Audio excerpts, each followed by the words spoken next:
Hi everyone, I am coming to you from the sensory booths at Dogfish Head Brewery in Milton, Delaware. I function as our sensory scientist here. My name is Joe Spearot. Basically, that means that I do our day-to-day taste panels, product releases, any special trials, things like that. In my previous life, I was a QA chemist at Yards Brewing Company in Philadelphia, and my time at Dogfish has certainly taught me a lot about different ingredients. So today we're going to talk about water, malt, hops, yeast, and the kitchen sink, and how the impact of brewing ingredients can affect flavor and operations overall. So there was a time in modern brewing history, even within the last, let's say, 20 years, that even adding fruits and vegetables were considered weird. I know back in the 90s, early 2000s, even having a pumpkin beer on was considered weird and not beer. And now we're kind of off the map when it comes to adding things to beer. When it comes to fruits, spices, cereals, meats, powders, even starting to get into CBD, and some people even put glitter in their beer. But there is actually a historical precedent for using non-beer ingredients. So historically, non-malt and non-hop ingredients were found throughout the world. This was mainly through the alternative use of sugars and adjuncts, especially with the Belgians. This was also common because we didn't really know what went in beer originally. So different herbs and spices would be used in place of what would become hops to kind of balance that sweetness. As modern brewing becomes more extreme and people are trying to diversify, we're seeing a lot of different style revivals that use non-traditional ingredients. Some classic examples that I'm sure everyone's familiar with and may have even made are fruit lambics, so they can use various fruits, cherries, raspberries, peaches. Classically wit beer, that's coriander, orange peel, and other various spices, including chamomile, cumin, grains of paradis, among others, goes including salt and coriander, and sati, which is well known for using juniper boughs. So when you decide to use a non-traditional ingredient in beer, it's not as simple as just throwing it in and hoping for the best. There are lots of different considerations that you have to take in mind. Starts with sourcing, moving on to storage, shelf stability, processing of the ingredient, where you're going to add the ingredient, any concerns that you may have after using the ingredient during brewing, what to do with any of that leftover material and how to discard it, the flavor impact that will have on the beer as a whole, legal issues, and safety. So first things first, you really want to start to think about recipe formulation. Before you get any brewing going on, whether it's paper or on the computer, you want to dial in your recipe and dial in the ingredient. My way to do it is look to culinary principles. We already know what works in food with pairings, and that's a great way to find out what will work with beer. Is it extreme just to be extreme, or is it thoughtfully planned? Sometimes people throw things in beer just to kind of make the point, to be a hype beer, but it also needs to be a good tasting beer. You don't just want to throw stuff at the wall and see what sticks. So real thoughtful planning is important when formulating your recipe. Look to any past experiences you've had.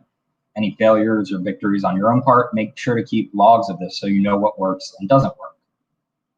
Another very popular thing to do is variants on established brands. So if you have a core brand and you want to try diversifying it with different ingredients during different seasons or with different fruits, vegetables, spices, a lot of people do it that way. So back to culinary principles. There are a set of good pairing principles that I like to reference, which are really important when thinking about adding non-traditional ingredients to beer. So you want to match intensity, find complementary flavors, maybe find contrasting flavors, create new flavors overall, and evoke memory or thought. So the first thing that you're going to do when you want to use a non-traditional ingredient is figure out where to source it. First thing that I'm going to talk about is seasonality.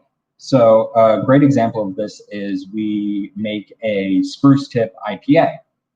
So you have to be aware, when are spruce tips available? If they are only available at certain times of the year, are you going to have to order them early? Another important one is weather. A few years ago, we were starting to brew Sequench more and more, which is our kind of Goza Berliner Kolsch hybrid, and it features lime peel. And there were droughts, so we had to figure out ways to get lime peel because there was a limited supply. When it comes to demand, a great example of this is vanilla bean.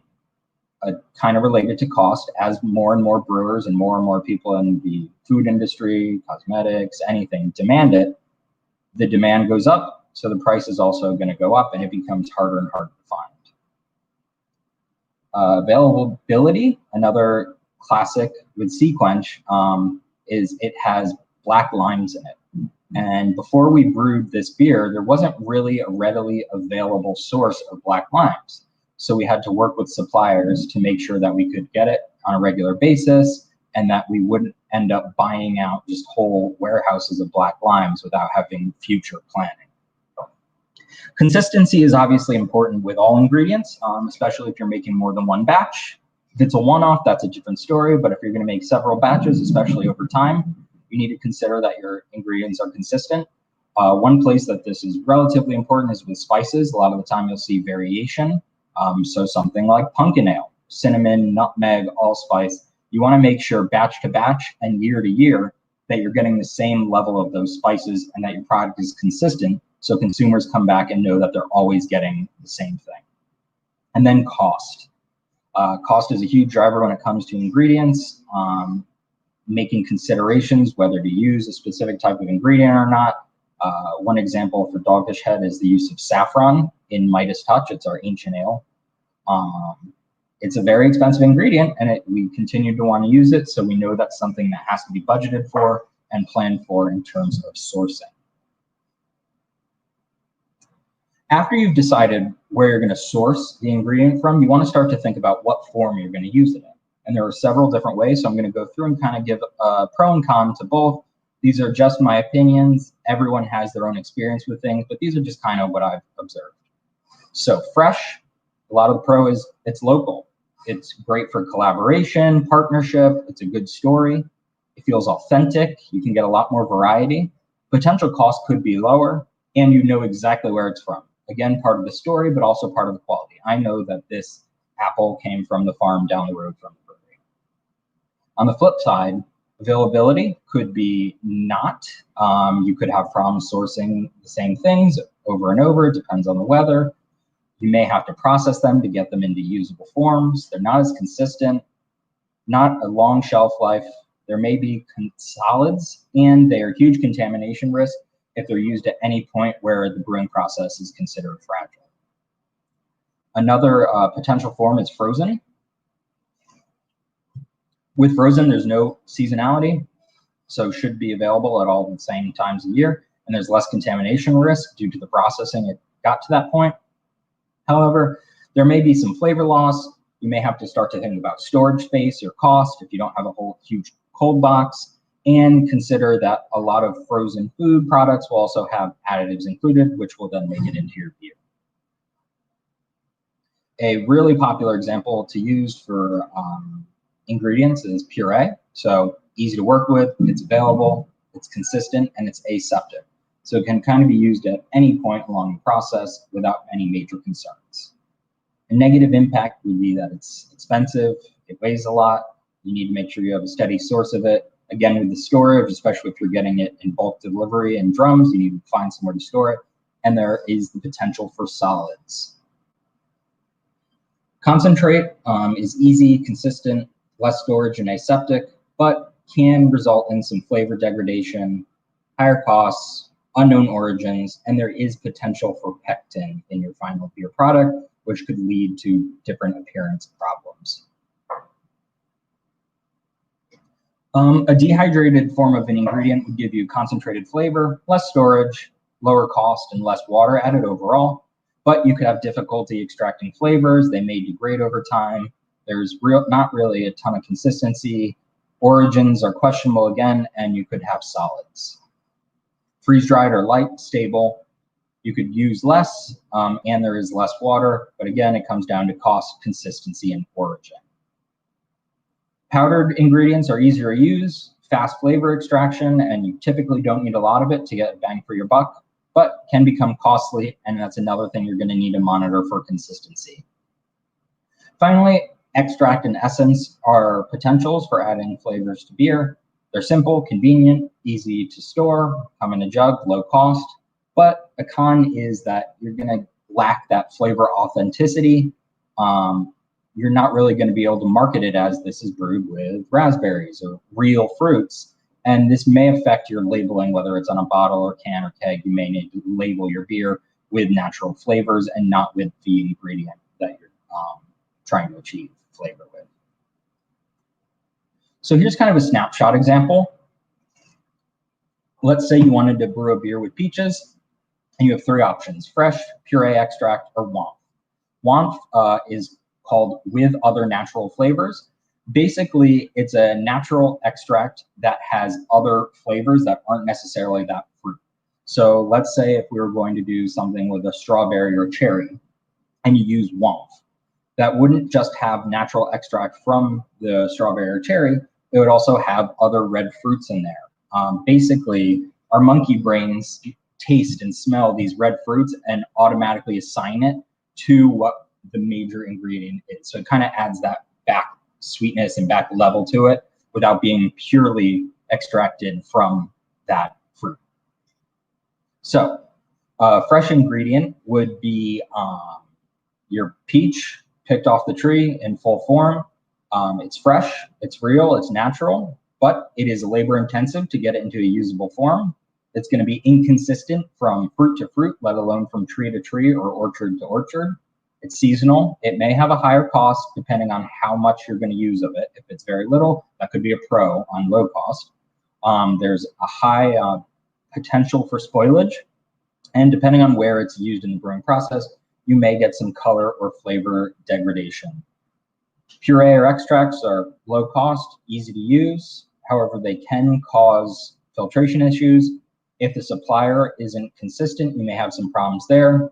You need to make sure that you have storage space, and this as well can have some color and flavor degradation. WAMF can have a negative perception and at certain levels can taste really artificial. So it all depends on what you're going with. If you want that strong peach impact, that may be what you go with. But if you want something that's a little more subtle and you really want to talk about how this was made and how it's natural, then that's not going to be the option for you. So after you've chosen your ingredient and in what form, you need to start to think about storage. So there are many important aspects when storing. One of the major ones is temperature. Everyone knows this with most of your other ingredients.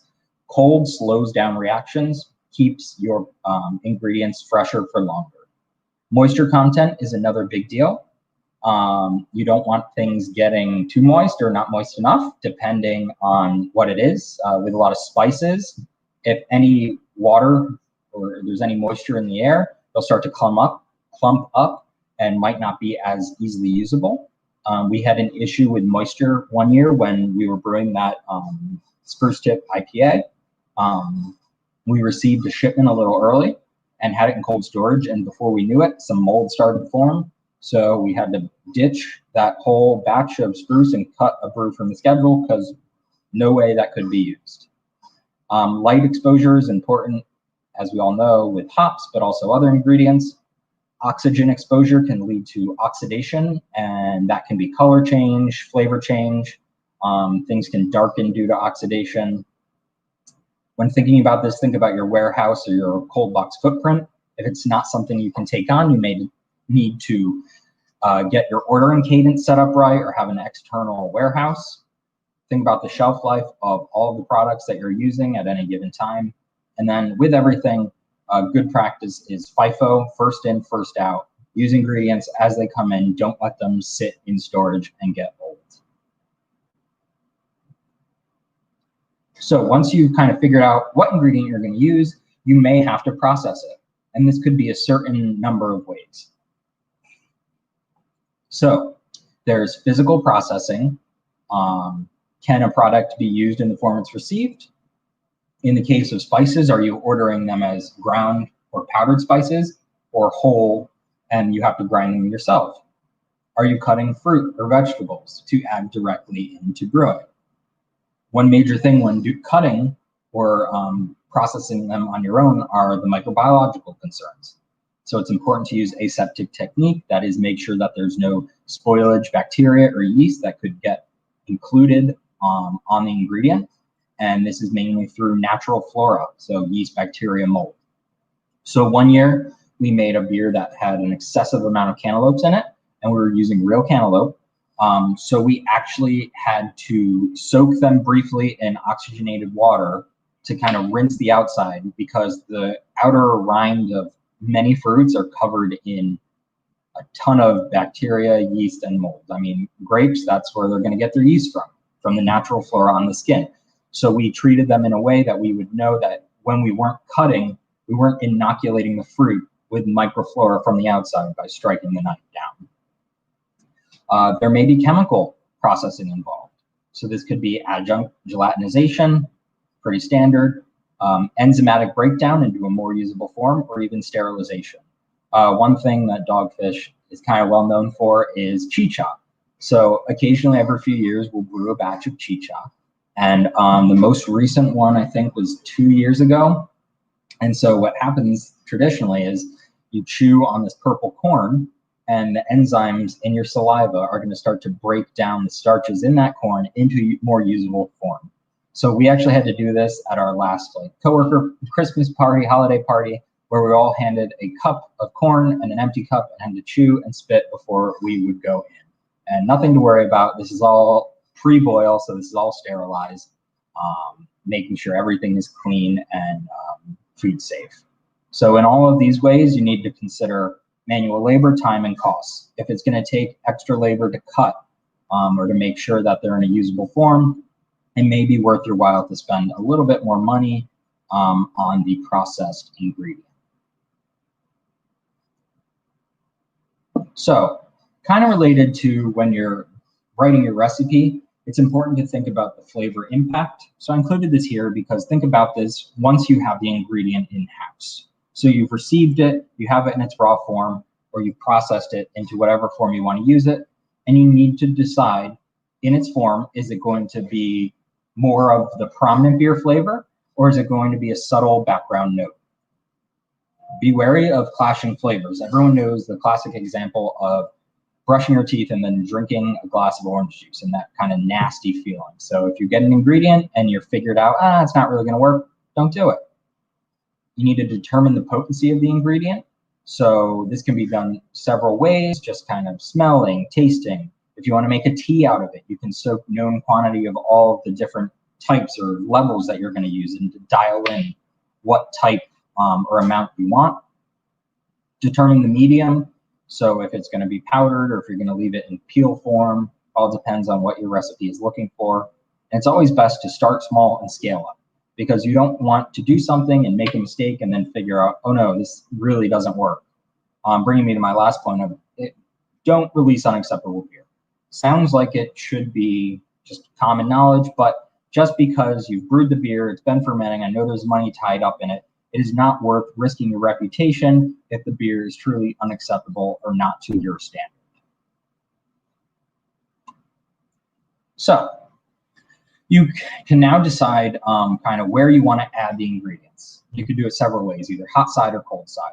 Hot side includes places like in the mash, in the boil, whirlpool, pop back, or ingredient pots. And cold side could be primary fermentation, secondary fermentation, aging, including barrel aging, packaging, and even at the point of sale. So if you're going to add ingredients in the mash and they have some sugar in them, like a fruit, sugars and flavors are going to easily dissolve when you're mashing it. This is kind of an interesting way to do it because then the wort is drained away from the material, so that does take care of the discarding step. One thing to consider is that you may get more of a cooked flavor when using ingredients in the mash than a fresher, more potent flavor. If the ingredient has starches, then there may be conversion of those starches into fermentable sugars. There's limited pectin extraction from fruit, limited risk of contamination. There is a potential color pickup from mashing with the ingredient, but there is a potential loss of flavor as well, as it is going to move on throughout the brewing process, including the boil where it may get volatilized.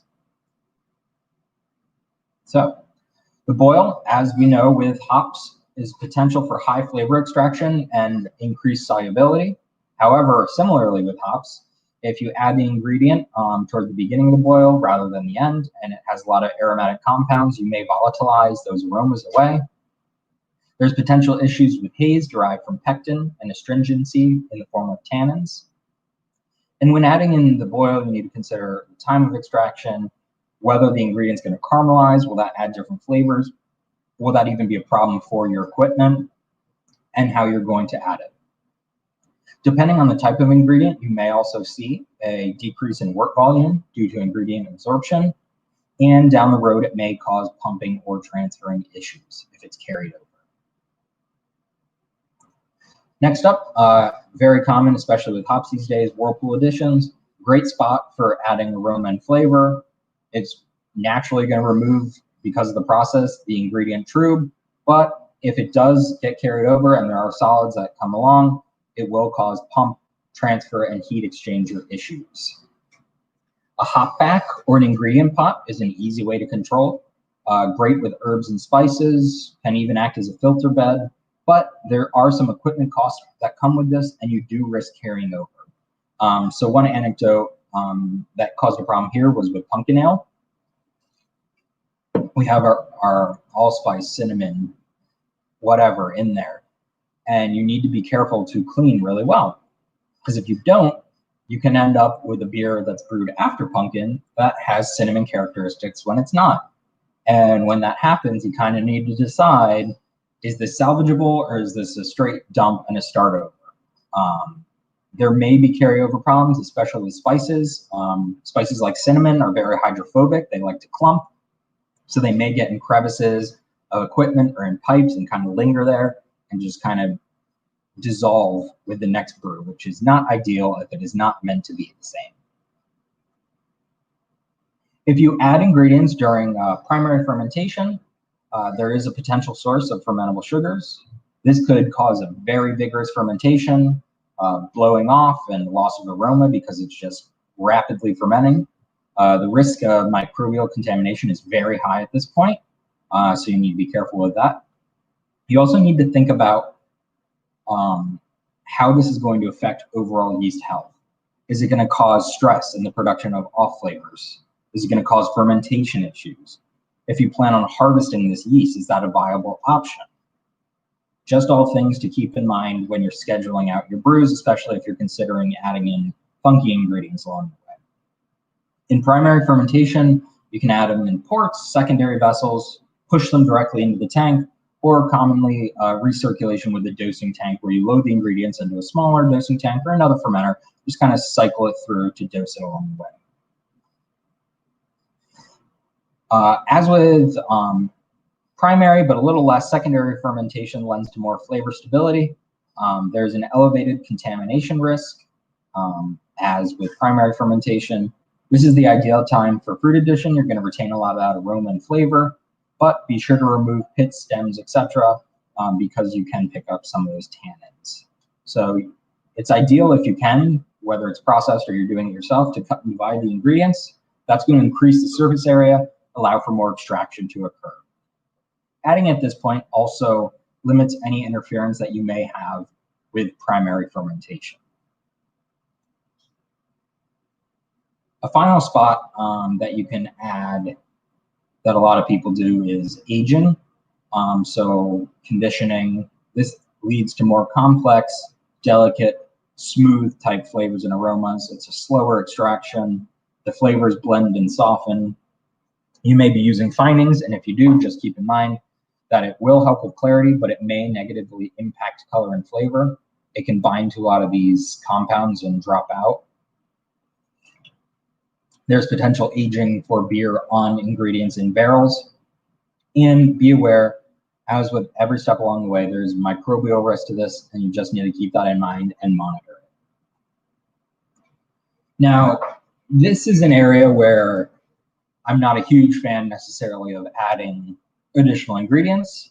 Some will add directly to the bright beer tank, in form of essence, extracts.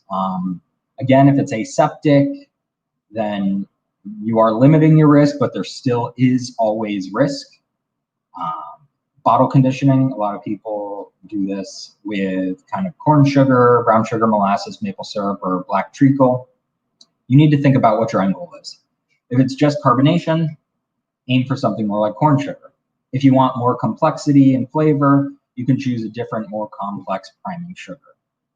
You need to consider the sterility of ingredients, cleanliness of addition, the flavor intensity, and how automated this process is. Are you literally bottling by hand and inoculating them, or is it more of an automated process with a bottling line? And then directly to the package, as with Bright Tank, this is a huge risk. You do not want to have the potential to spoil something at the last step, potentially introducing risk to the customer. We'll talk about that a little more in safety. A kind of fun way to introduce some variety, especially if it's in your tap room or tasting room, is point of sale. It adds variety to the lineup and its potential use as R&D. One of the ways we do this is with a Randall. So we'll take a beer that's already established and add something new or fun into the Randall to see if it really does anything to the beer. Do they dramatically transform the beer? Is that the point? Do you want the beer to be completely unrecognizable, or do you want to just lend certain flavors to it? With this, be careful with cleanliness and safety, especially on your draft lines. So when all is said and done and you have all your ingredients used, you need to think about disposal. So some of them will be consumed within brewing. So spices like cinnamon, if hopefully they're not clumping, they will be integrated into your wort, into fermentation, and they'll be consumed. If not, you need to think about wastewater implications, whether that's total suspended solids, BOD, whether these ingredients are getting sent down the drain with their wastewater, and how that will impact how you monitor that and your levels. If these ingredients are carried over to fermentation or further downstream, you may need to consider more cone dumps. So if you're dropping off yeast or trub, you may need to consider, oh, this ingredient's going to carry over. I need to do an extra one or make sure that not a ton of it is hanging out at the bottom of the cone. You may need to manually remove it if it's from brewing equipment and it kind of lingers afterwards. Proper cleaning is key here. So your normal regimen, it helps protect you both from a microbiological and a flavor standpoint. You may need to adjust CIPs or become more intense, depending on what ingredient you're using. Important with ingredients is legality. I know, everyone's favorite. So the U.S. Department of Treasury Alcohol, Tobacco, Tax and Trade Bureau, the TTB, has the ingredients and processes exempt from formula requirements under 27 CFR Part 25. So if it's not a traditional process or exempt, you must file for formula approval. And chances are that someone else has probably used this ingredient and it won't be a pain in the butt, but it's just important that you do this, as there is already a published list of exempt ingredients and processes. You need to think about the legal definition of beer and what can be included in it. This is more important to some people, whereas others want to be trailblazers and throw whatever they want in there. And then consider, as we move along, things are changing very quickly, new ingredients. So this could range anywhere from CBD, cannabis. It's a whole new world out there. So many types of different ingredients are getting included. So just be aware of legality's sake when adding ingredients to beer.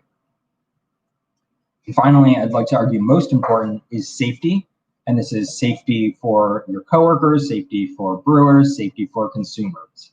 You need to make sure that the ingredients are food grade, they're suitable for human consumption. It's smart to always keep your COA, certificate of analysis, whether that's digital or have it on a file. Make sure that you're not pushing your equipment past its breaking point. If your equipment does not have the ability to do what you want it to do, don't do it.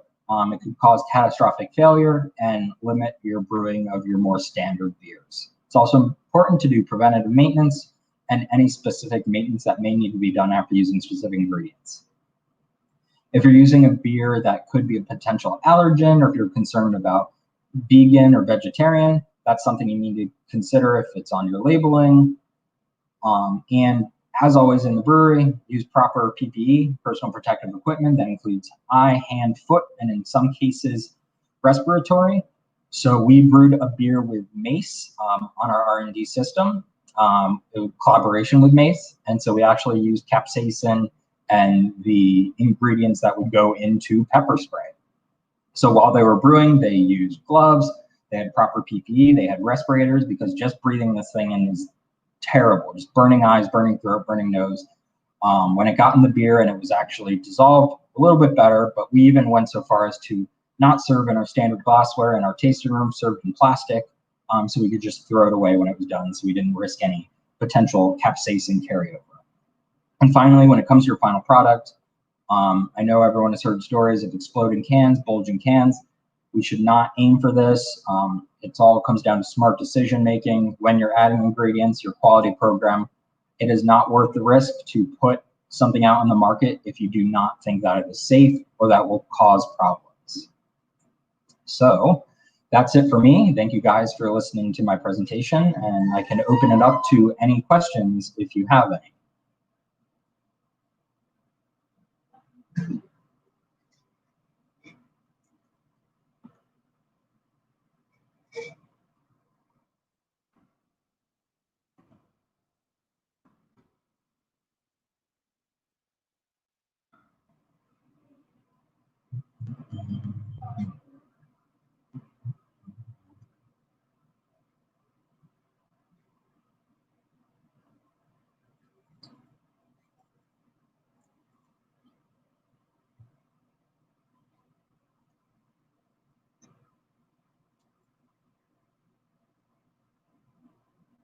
All right, doesn't look like any questions. So thank you everyone for your kind attention, and hope you have a great day.